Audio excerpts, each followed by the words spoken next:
For many people experiencing homelessness, they will say, this pet is my only emotional, social, and physical support. I've heard quite a few folks who say, my pet is my home, insert dog, cat, iguana, bird, but that animal really is their home. And so it's critically important that we create opportunities for them to get, safety and service with their pet.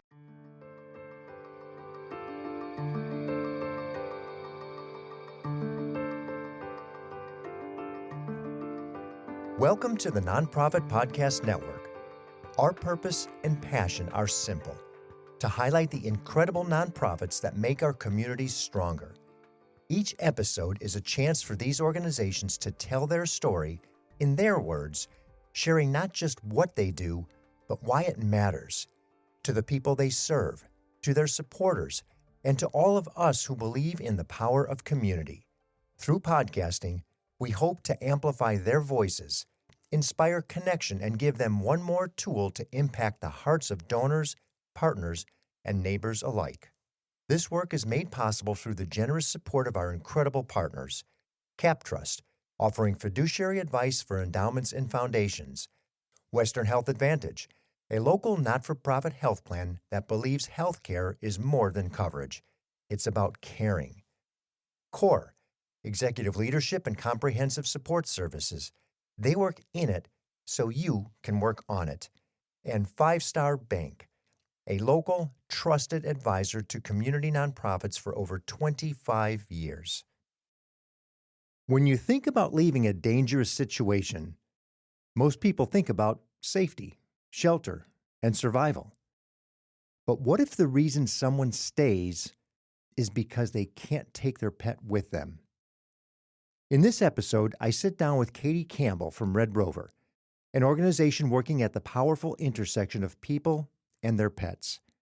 And what we uncover is something many of us have never fully considered: that for someone facing domestic violence, homelessness, or disaster, that bond with their animal can be the deciding factor between staying or finding a way out. Katie shares how Red Rover is stepping in to bridge that gap, providing emergency care, safe housing support, and disaster response for animals so families don't have to choose between their safety and the ones they love most. This is a conversation about compassion, about connection, and about what it really means to keep families whole, even when those families may have 4 legs, feathers, or fur, and speak with a bark, a squawk, or a purr. Katie Campbell, welcome to the Nonprofit Podcast Network. Jeff, I'm so delighted to be here. Thank you for having me. And we're excited to have you because I can't wait to hear the story of Red Rover. Yeah. But previously we were talking, and you have an incredible story that I think gives a lot of basis and foundation to the organization. Sure. Share that with us. Yeah, I love it. It's one of my favorite stories to tell because it's a part of how I came to Red Rover and part of the reason why I love Red Rover so much. And obviously I'll tell you a little bit more about Red Rover, but we really sit, I think, at the power of the human-animal bond, and understanding that people and pets are together, right? So I grew up in North Carolina, small town in North Carolina, lifelong animal lover. My mom was the president of our local humane society, so we always had animals around, right? Fast forward, I moved to Sacramento, California, way too many years ago for me to say on air right now. And I start working in the nonprofit world. I'm a proud AmeriCorps member. So I know we just passed AmeriCorps Week. Congratulations, and thank you so much for that service. Yeah. Thank you. And I found myself working at a family resource center in Oak Park, which is a part of our Birth and Beyond collaborative here in Sacramento County. And I was working with people experiencing or at risk of experiencing domestic violence and homelessness and other crises, right? I never put those two things together. So I never put animals and crisis together. And so I had my light bulb moment 10 years ago when I heard about Red Rover. And I realized that people might not leave an abuser, or they might not go access those services at a homeless shelter if they can't take their pets with them. And so we are true believers that pets are family. And so being here today with you and sharing about Red Rover's story is it's a fun conversation. And it's a little bit of a full circle moment for me, because I'm sure we'll talk a little bit about what I'm going to be doing here tomorrow in Sacramento. So yeah. Give me the genesis of Red Rover. Yeah. So we started in 1987. We will be celebrating our 40th anniversary next year. Yeah, really, really excited about that. We started pretty big, actually. We worked internationally. We worked with all different kinds of animals. So wildlife, all different kinds. It was really around 2000, actually, that we started refining things a bit more. We started refining our geography. And so at this point, we are national, and we do a little bit in Canada as well. And we've also really refined our species focus. And so we are much more focused on companion animals. And I'm sure we'll talk about it a little bit, but by extension, through some of our work with other organizations, we do help like some livestock animals. And so that's an important part of, who we help and serve. But much more focused now, many years later, on the United States, Canada, and companion animals. And what we would say is companion animals, dogs, cats. Yep. Predominantly. Yeah. And so I will often use those terms interchangeably. So companion animals, pets, and a lot of dogs, a lot of cats, birds, snakes, some goats, rabbits, chickens. Yeah. We've had some fun deployments over the years where, our responders, volunteers are really helping to care for a wide variety of animals, which I'm sure we'll get into as well. I can only imagine some of those stories too. Yes. This pet has to come with me. Yes. You've got to be kidding me. Yeah. Right? Yeah. As far as the organization goes, what are some of the more popular services you provide? What do people come to Red Rover for? Sure. I think especially in California, over the last several years, we're really well known for our Red Rover Responders program, which you can actually see behind us here. For those who are watching on YouTube. Yes. We help provide that daily care for animals displaced in natural disasters. So for California, that's certainly been a few of the wildfires over the last several years. Wildfires, mudslides. Yep. And, we are always asked to into a community. We are never self-deployed. And so the local community will ask us to come in. We basically mobilize our volunteers and we send a team in. And we literally provide the daily care for those animals while they are separated from their families, from their pet parents. And that's where, certainly we are caring for dogs and cats. I've personally been on a couple of our deployments where we had pigs and cows and sheep and goats and chickens and rabbits because, it's not just dogs and cats that people consider to be family. It really is all different types of species that are going to need that help. And so I think, especially for our California folks, like that's one of our really well-known programs. I would also say our Red Rover Relief Urgent Care Program. And so that's where we're helping to provide small grants to get some emergency veterinary care done for animals. Under that umbrella is also where all of our domestic violence and our homelessness granting lives, which I think we might talk about a little bit later. Yeah, we're going to dig a little bit deeper on that. Yeah. And then, of course, we also have our Red Rover Readers Program. And so it's really all about... It's one that I love. Yeah. It really is about teaching kids kindness, compassion, empathy for animals and people. And so really, I think, fostering that for the next generation. So, yeah. In a nutshell, that's what we do. That's the surface of the nutshell that we're going to start to crack and get into a little bit here. Yeah. So when you look at the people you serve, who is it literally that you see on a day-to-day basis? On a day-to-day basis, that's where I think our urgent veterinary care grants come in, and it's also, I would say, our safe escape grants. Those are the types of services that we're providing daily. For our urgent care grants, we're communicating with the pet parents themselves. They have taken their pet to the vet.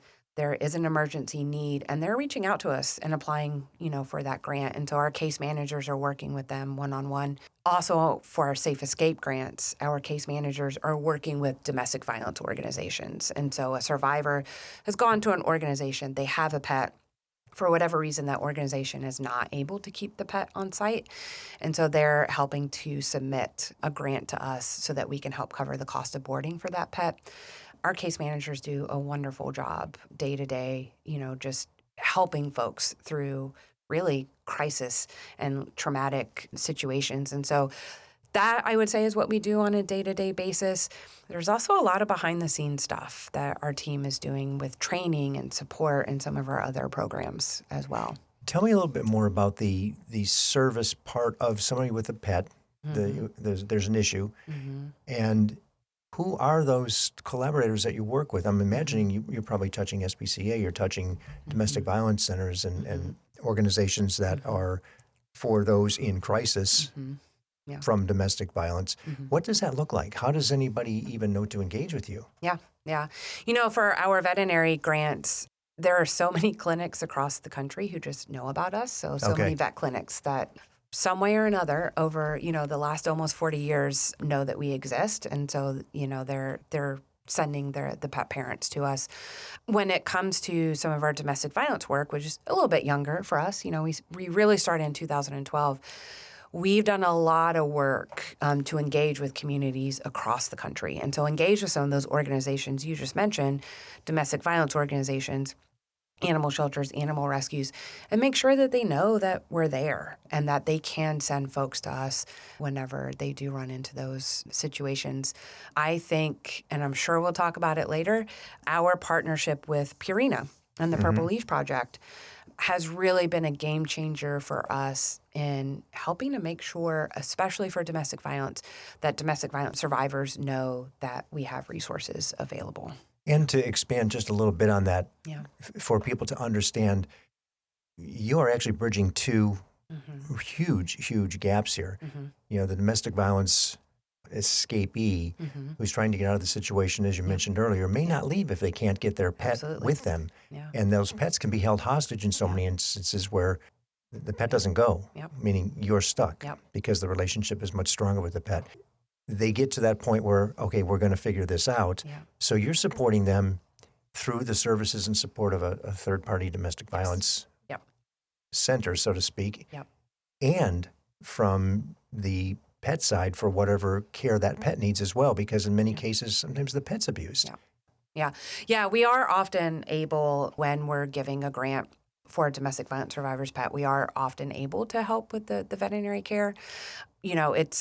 There was a report that came out a few years ago now. Urban Resource Institute in New York City partnered with the National Domestic Violence Hotline. They surveyed, I think it was about 2,500 survivors about their experience of domestic violence and animal abuse. 97% of those survivors said keeping my pet with me factors into my decision to leave. 97%. The same time, 72% didn't even know that pet housing programs existed. And so I say that because I think it is so important that we help make sure that folks know these services exist and that there is support and help. And there was also a majority of those folks who said, I'm already noticing changes in my pet's behavior because of the abuse. And so to your point, we absolutely know that it's the people that need support and help, and it's also their pets too. And so anytime we're working with an organization on our larger grants or safe housing grants, we're really coaching them through that. It's really, we can't really help one without helping the other. And both of these species coming in are going to need that support. And both living beings that require and deserve the support too. Yes. Tell me a little bit about the homeless side of that, because it's domestic violence as well as homeless, because many of our homeless population have pets. The pets are necessary for them. What does that look like? Yeah, I think this is a really exciting and I would say natural progression for us in terms of our safe housing grants. We started with our homeless shelter grants in 2024, and now it's a permanent part of our programming, our safe housing grants programming. And you said it, for many people experiencing homelessness, they will say, this pet is my only emotional, social, and physical support that I have. I've heard quite a few folks who say, my pet is my home, insert dog, cat, iguana, bird, but that animal really is their home. And so it's critically important that we create opportunities for them to get safety and service with their pet. So very, very natural progression. I will also say there's a big crossover between people experiencing domestic violence and people experiencing homelessness. The majority of women specifically who find themselves experiencing homelessness cite domestic violence as the immediate cause for that. Mm-hmm. And so this, I think, was a very, very natural progression for us, and we're excited to keep doing it. It's a wonderful, I think, part of our programming.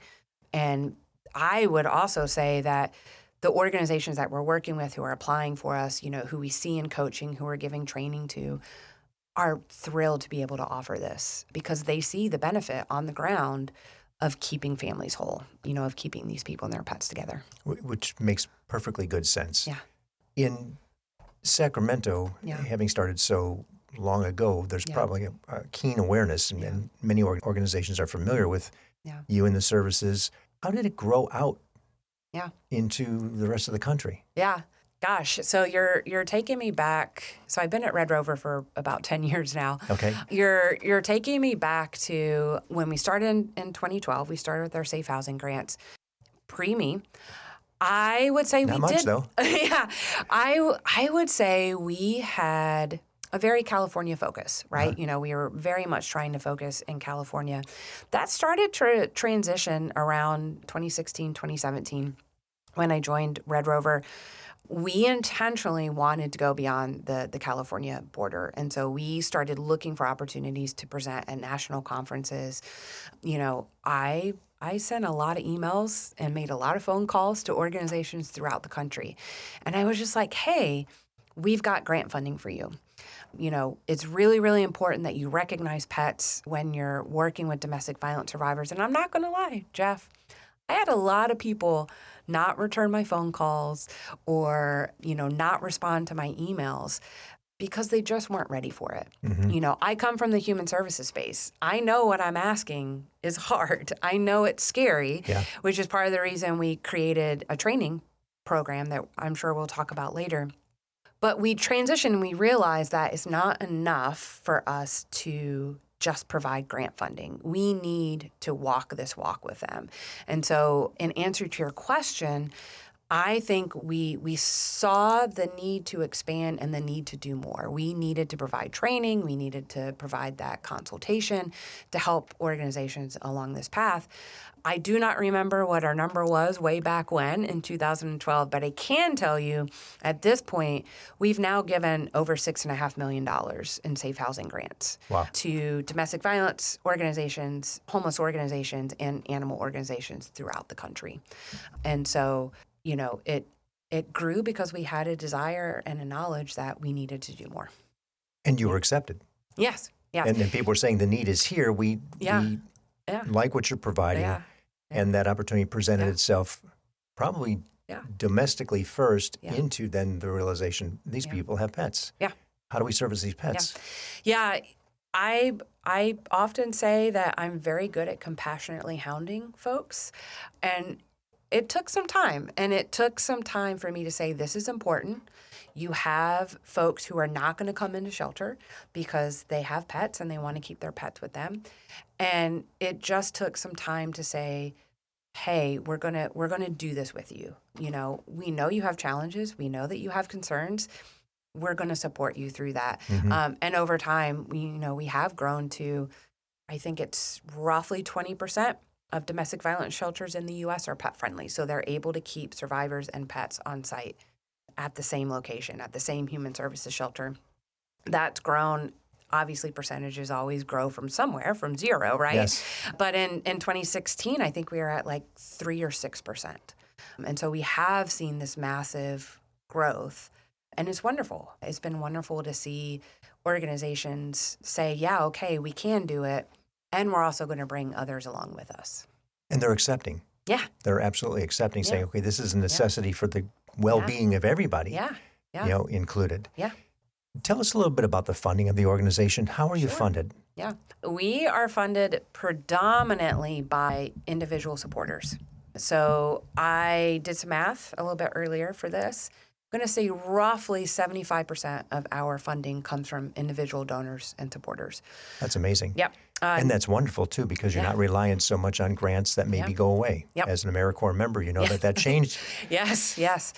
Things can be a little dicey from year to year. We have no federal funding. We do have some grants, of course, and we have some wonderful corporate sponsorships and partnerships. But most of it's from individual donors, and it's from small to big, which we're extremely proud of. Yeah, that right there, I think, indicates the need for the organization, number one, because it's individuals supporting it, but it also gives you that comfort and sustainability. Yeah. And as you get more and more familiar in areas of the country where maybe you're not as familiar, that only grows. Yeah. And those other organizations then say, hey, there's another organization to help us with this pet thing. We've got these people coming with their pets. What do we do with them? Yes. It just kind of fuels itself. How many people do you employ? 25. And how big is the budget? $7 million. That's amazing. Yeah. 25. And I know you have a cadre of volunteers out there. We do. Yeah, we like to say we're a small but mighty team, and we could not do what we do without our 4,800 plus volunteers throughout the U.S. and Canada, as well as our partnerships. We do a lot because of our partnerships, and so small but mighty team. So many nonprofits. Yeah. That's just the story, right? Yeah. A donor comes in, since you have the majority of your funding from donors, and says, Katie, we love what you are doing. Yeah. As a matter of fact, we'd like you to do more of it. Yeah. And if the vision's big enough, we're going to fund it. Yeah. What would it look like? What would you say? Yeah. The vision? What would the big that vision look like? Right. Well, ultimately, big vision, we're no longer needed. Right? Yeah, we work ourselves out of a job. For us, that looks like people and pets can stay healthy and together, right? So, it looks like every community has a disaster plan, and they know what to do, and they have the people to do it locally, right? And we train communities on that. And that's what we'll touch on in just a second. Yeah. And it looks like accessible vet care, cost, but also location and geography, right?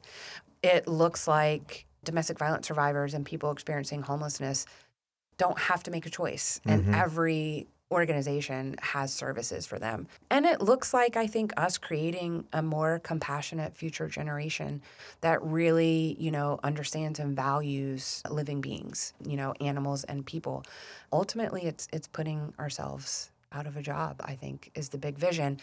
And I would have never really considered myself a fundraiser. I would not say it's, high up there on my skill set.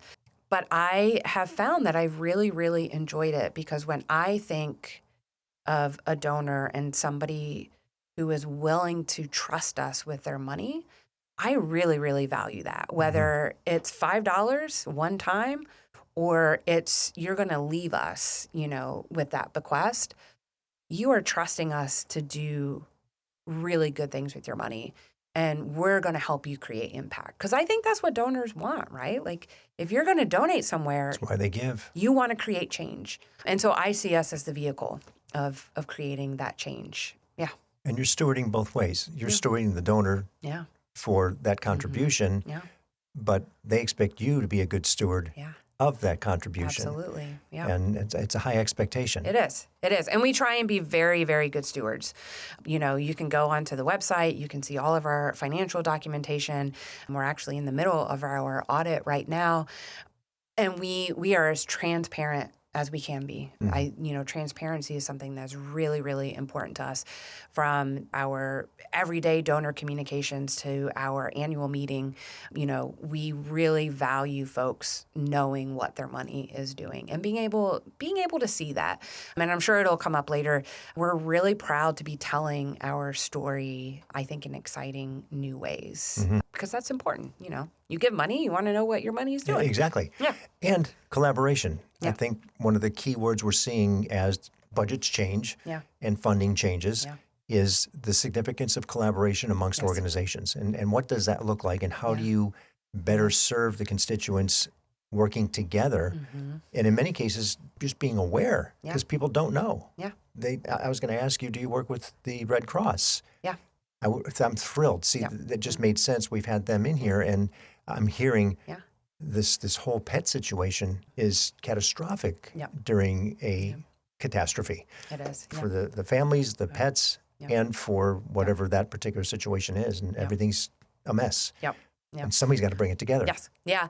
And we'll often work alongside Red Cross whenever they are serving a community after a disaster. But they are also big supporters of us. So even if, let's say, a disaster happens, we're not being called in to ask because the community doesn't need our support right then and there. Often what we will do is actually create a list of pet-friendly resources in that community, right? And so we're vetting them, making sure that they're open, giving addresses, that sort of thing. And the Red Cross will often share that for us. And they really value that because while they may not be able to meet the needs of pet parents all the time in their responses, they know that it's an important part of it and that, folks may not leave a disaster zone if they can't take their pet with them. And we've seen that so many times. Yeah. Couldn't find, you name the pet. Yep. Yeah. And, people get injured and in some cases perish because they wouldn't leave without that pet. Absolutely. Yeah. So the significance of what you do is life and death in some situations. We'll be back with more from Katie Campbell of Red Rover right after we hear from those responsible for helping this story get heard. I'm James Beckwith, President and CEO of Five Star Bank. We're dedicated to supporting nonprofit organizations who advocate for the strength, resilience, and vitality of those they serve. When nonprofit organizations thrive, our community does too. By supporting the Nonprofit Podcast Network, Five Star Bank is amplifying the voices and meaningful impact of our nonprofit community. We're Five Star Bank, a trusted nonprofit partner. How can we help you? We are really excited to be part of the family and contribute to the work that you all are doing. CORE provides fractional and interim executive services, along with comprehensive back office solutions that go into our client sites and do the work to give them the capacity they need in order to move through transitions, whether that's planned or unplanned. Or companies also work with our accounting and finance, back office solutions, human resources, technology, and administration. The reason why our back office solutions add value is because we save them time and money, anywhere from 20 to 30% of what they would spend on that back office solution. We work in it so they can actually work on it. CXORE.com and contact me directly at DTEAT@CXORE.com. If you're interested in learning more about how CORE may help your organization, visit CXORE.com. Hello, this is Scott Thomas with Cap Trust in our Sacramento office. I specialize in working with local nonprofits and associations. Annually, we survey private and public nonprofit organizations across the country to better understand challenges they see in today's environment. In our more recent survey, we heard concerns about proper board governance, mission-aligned investment, and how to implement alternative investments. If you would like a copy of the survey or to discuss your organization, look me up, Scott Thomas at captrust.com. At Western Health Advantage, healthcare isn't just a service. It's a shared value. As a nonprofit leader, you need a health plan that understands the importance of mission-driven work. Western Health Advantage is a local, not-for-profit health plan that supports organizations like yours with affordable, flexible coverage options for your team. But what truly sets them apart is their commitment to community, supporting nonprofits like the American Heart Association, Sacramento Ballet, and the Crocker Art Museum's Pay What You Wish Sundays. With access to top-tier providers and dedicated local support, Western Health Advantage is more than a health plan. It's a partner in your purpose. Explore your options today at westernhealth.com. Western Health Advantage, healthcare with heart, designed for those who give back. Let's talk a little bit back about the training. Yeah. Because you have several elements of it. Yeah. There's training for organizations to learn how to deal with pets for the people that they serve. Yeah. But there's also training for schools. You're in schools with the program. Yep. So let's start with the one that's for the other organizations that serve people with pets. Yep. Yeah. So some of that behind the scenes work. And so, oftentimes folks don't get to see it because it's behind the scenes. We do a lot of training with individual communities on disaster response. So that's our responders program, really just making sure local communities know what to do, what supplies they need, how to do it. So there's that training. The training that I am here in Sacramento for tomorrow is part of our Don't Forget the Pets collaborative. So we've been collaborating with Greater Good Charities since 2019 now, and we travel all over the country.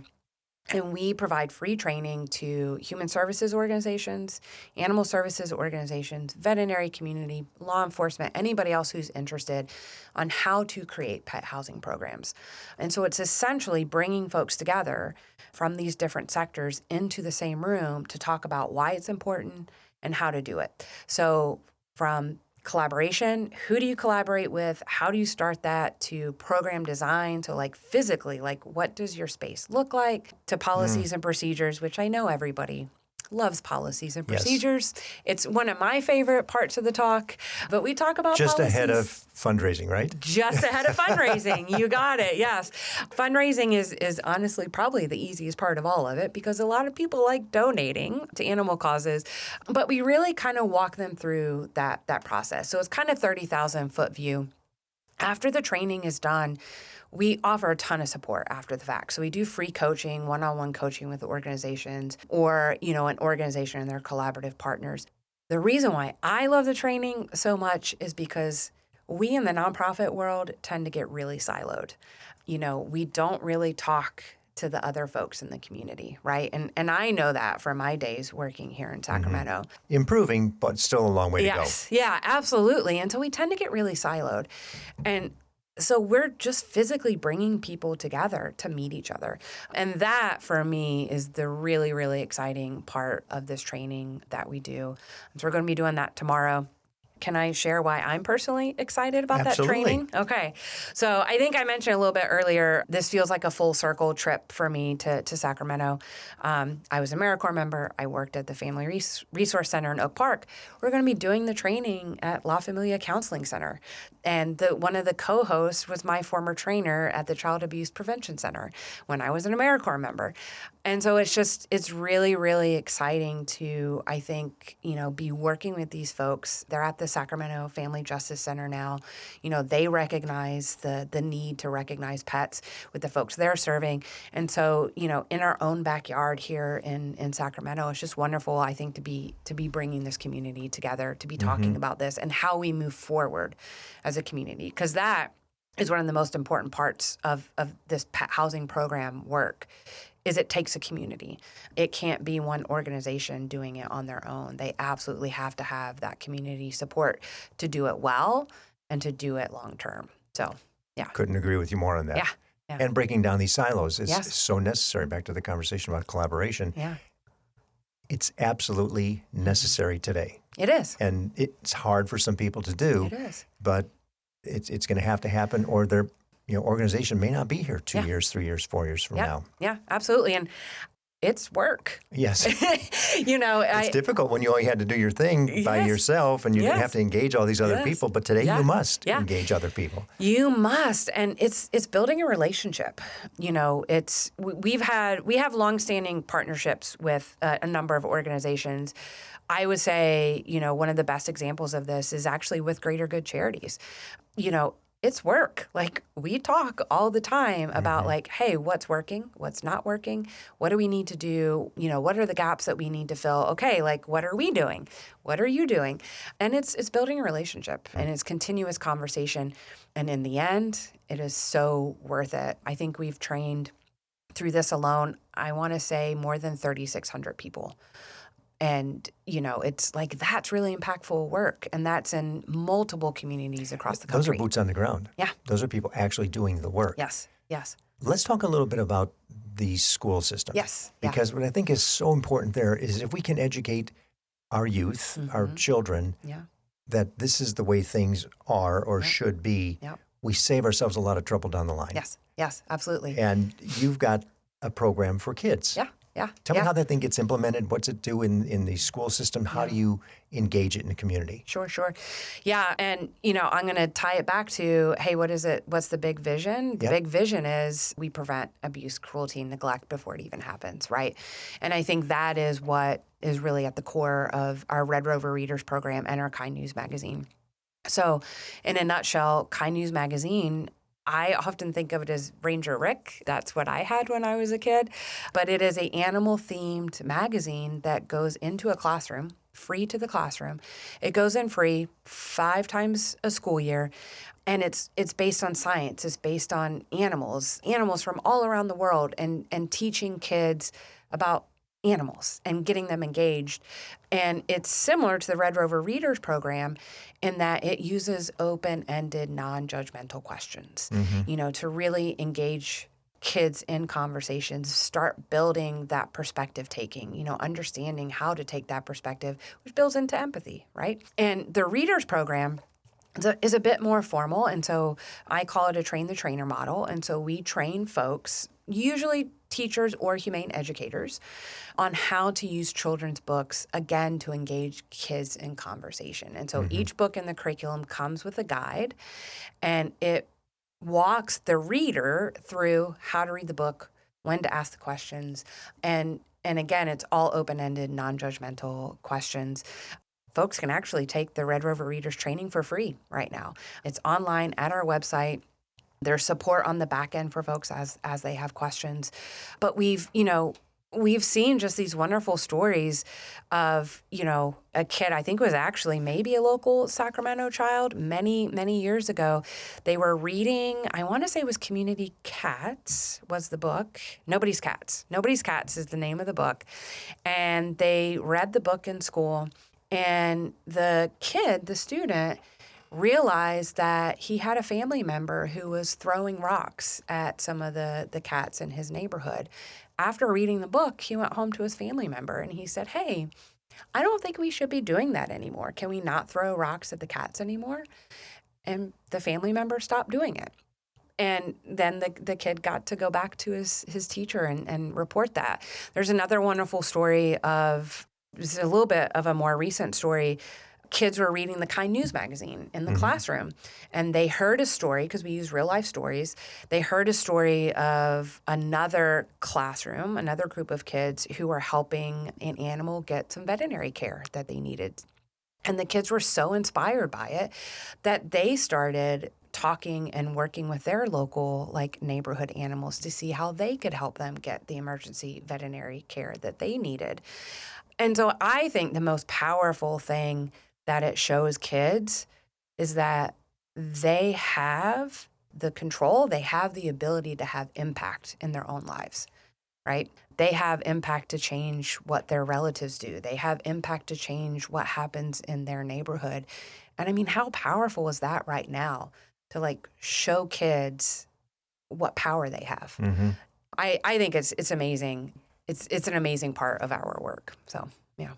And so many times when that student child sees the effect of a pet passing, it's an emotional, in many cases as much as a family member, or if it's their pet, and they realize it at an early age, they realize the value of that pet and that relationship that they had with the pet, all the way through. Yeah, absolutely. Those can be traumatic experiences. Yeah, absolutely. And, I think kids tend to be so engaged and interested in animals. And even if a kid, for whatever reason, already has some fear around an animal, our Red Rover Readers program, in its truest sense, we intentionally don't bring live animals into a reading because of this, because of those kids who might already have a fear of animals. After reading it, we're giving them the opportunity for a different story of what it means to share your life with animals. And we've heard that quite a bit. So-and-so was afraid of cats. And now after going through this program, they're not afraid of cats anymore, or they're a little less afraid. And they don't, that's our goal is hey, let's just work towards being a little less afraid, because I think kids really do love animals. They're really interested in them. And so I think that's part of the reason why our books and the Kind News magazine works so well. get all the information through the website, which we'll post on the show notes of the episode. Yeah. So we came off of your funding. What's the greatest need? Where do you need the most today? Where do we need the most today? I would say across the board is where we need the most today. So we always need volunteers, certainly. So that's, one way, non-monetary, that folks can support. Becoming a monthly donor, I think, is one of the easiest and best ways for us as an organization. It allows us to be able to count on, hey, we've got this monthly donation coming in every month. And it allows us to pivot, where we need. And when a crisis comes up, we know that we're going to have that funding available when we need it. I think all of our programs at this point, they need it. I don't know that there is one that needs it more than another. Yeah, it's just a distribution of funding. Yeah. However you want to see it come in. Yes. Absolutely. Good. Yeah. Flexibility is always great as an organization. So when you look at the organization on an annual basis and you say, okay, I think you mentioned this is the biggest revenue year you've ever had. Mm-hmm. Congratulations. That's awesome. Yeah. What does success look like? How do you gauge your success and say, we are making the impact we expect, and here's what it looks like? Yeah. It's a wonderful question, and I think it's an important question. I will say certainly there's success in numbers, right? So there's success in last year, we just helped our 9,000th animal. With the urgent care, with a veterinary grant. I mentioned it a little bit earlier. We've provided $6.5 million in safe housing grants to keep people and pets safe and together. There's success in numbers, right? For me, when I measure success as an organization, I think it's a little more intangible for us. I should also say we also had our 300th Red Rover Responders deployment last year as well. So, awesome. Yeah, again, success in numbers. What I think is at the base of all of that is that we are meeting people with compassion and empathy across the board. And so what do I mean by that? I mean that every pet parent who applies for an urgent care grant gets that compassionate, empathetic response, right? Every domestic violence survivor, while we're not talking directly to them, but every domestic violence survivor who gets that boarding grant is met with a compassionate response. So we are telling people it's okay for you to be nervous about your pet. It's okay for you to want them to be safe. And I think honestly that's the best success that we have, is just meeting folks with compassion at potentially one of the most traumatic times of their lives and not judging them because they're worried about their pet. That might sound a little cheesy, but I think that's success for us at the root. Yeah, I don't think so. And I think you can see it on the smile on their face when they realize that the pet's going to be taken care of. You can see it in the tears of joy that, oh my gosh, you got me to stay with my pet in a situation that I had to leave. I had to leave. Yeah. And I didn't have to leave my pet alone. Yeah. So I think those faces in the individual, which you don't get to see all the time because they're going through third-party organizations, but even there, I think they feel the same way, that if I couldn't have taken some care for this pet, this woman wouldn't be here. Yeah. She might still be in a bad situation, or the family, or he, whatever that situation is. Yeah. You deal with an emotional element, and you come from an empathic history in your career, just what you do, serving the community the way you have. Yeah. Somewhere along the line, we all need a little bit of a break. Yeah. What does Katie do to kind of get away from it, to refresh, to relax? Yeah, I think it's one of the most important conversations that I think we as folks from the nonprofit world can and should have. This is passion work, and I think that is what makes people good at it, is they're passionate about it, but it is also the thing that makes this work really, really hard. So first, I will just say, as an organization, because I don't get, I'm not as directly involved with pet parents, it is something that our team is really, really committed to, and they support each other, and we have a lot of compassion and empathy around it. For me personally, times can be hard. And so I personally find a lot of value in my own pets and my own family, of course. Well, I have to ask, what pets do you have? Yeah, so we currently have, my wife and I currently have 3 dogs. Okay. We have 2 husky mixes, and then our newest addition is Super Mutt. He's got 17 different breeds in him. He's about 6 months old. And, I get so much just joy and just comfort from them, right? Mm-hmm. So there's certainly that.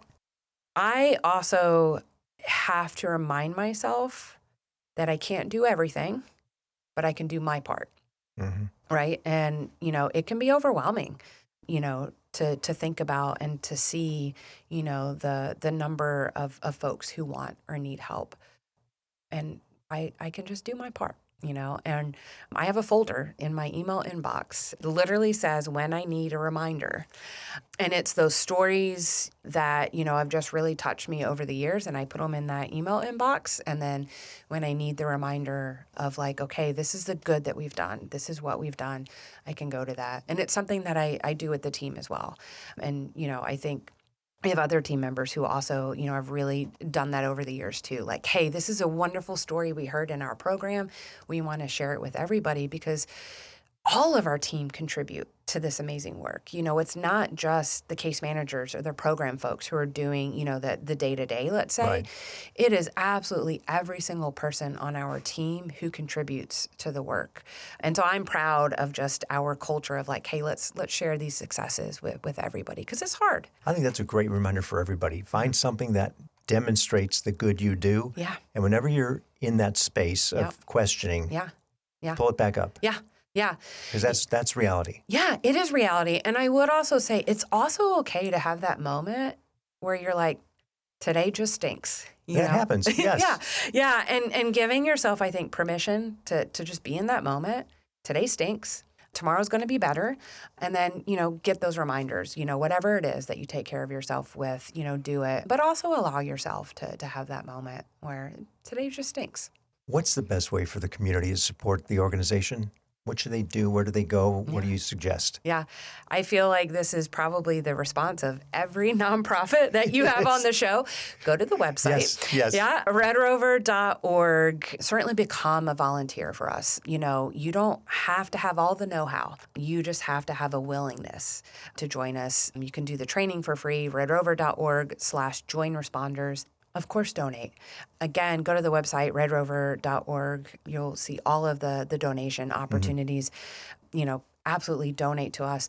And I would say, generally, anybody, just talk about Red Rover. Make sure folks know that our emergency vet care is there for folks. Make sure that they know that we have resources for domestic violence survivors. And make sure that, they know that there's this magazine that can go free into the classrooms. For the kids, yes. Yeah. And, teach our kids about kindness, compassion, and empathy for animals and people. So baseline answer to your question, go to the website. And we will have that posted in the show notes, like I said earlier. So it's easy for people because a lot of people are just listening or driving when they listen to the podcasts. Yeah. Sometimes the smallest act of help you mentioned could be $25. Yeah. It could be $250. It could be $2,500 to provide a safe place for a pet, for somebody in a tragic situation, is all it takes to change a life. And that life changes in a community, and it changes the community by the community support. Yeah. So what you and your team and those 25 and 4,800 volunteers are doing across the country, I'm excited and proud to say that it originated here in Sacramento. Yeah. And we have several organizations that we're seeing now make a much bigger impact outside what is an AmeriCorps organization. Yeah. And so to have it originate here, just that pride of Sacramento helping the country. Yeah. And now knowing and seeing you and hearing the story, a $7 million budget is huge. Yeah. Congratulations. Thank you. Thank you. And thanks for what you guys do every day for us. Oh my gosh. Thank you. Thank you. And I don't live in Sacramento anymore. I live in New York. I consider Sacramento home still. I am so proud that Sacramento is our home base. And Sacramentans, be proud that you have an organization in your backyard that has been making change since like Hurricane Katrina, right? Like we have really helped transform on a national level how we respond to disasters across the country. Like, Sacramento, like we're driving how people respond to people and pets in crises, from domestic violence to homelessness to access to vet care. Like you have an organization in your backyard that is not just creating ripples, I would say is creating waves across the country and internationally at this point. So yeah, be proud, Sacramento. Couldn't agree more. Yeah. Thank you. Yeah, thank you. Thank you for listening to the Nonprofit Podcast Network. We hope today's episode inspired you and gave you a deeper look into the work of our local nonprofits. If you believe in our mission to amplify their voices, please take a moment to leave us a positive review and share this episode with a friend. It helps more people discover the incredible work happening in our community. And don't miss future episodes.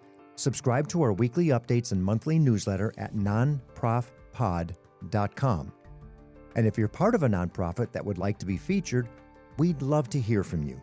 Just visit the Guests tab on our website. The Nonprofit Podcast Network is recorded and produced at Hear Me Now Studio with generous support from our outstanding partners. CapTrust, fiduciary advice for endowments and foundations. Online at captrust.com. Western Health Advantage, local care with community impact. Find the plan that fits at westernhealth.com. CORE, executive leadership and comprehensive support services. Visit cxore.com.